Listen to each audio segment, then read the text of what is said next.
මට පොඩි ප්‍රශ්නයක් තියෙනවා. මොකද්ද?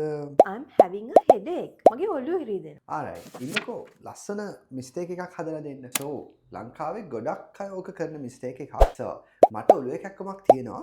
I'm having a headache. වැරදි.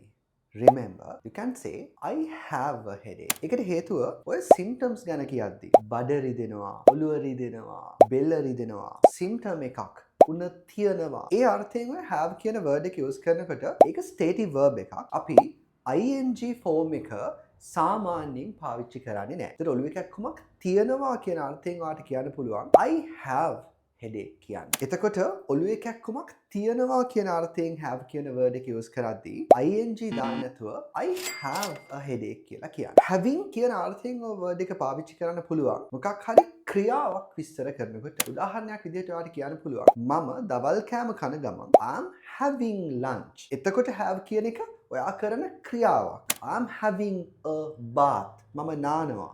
right?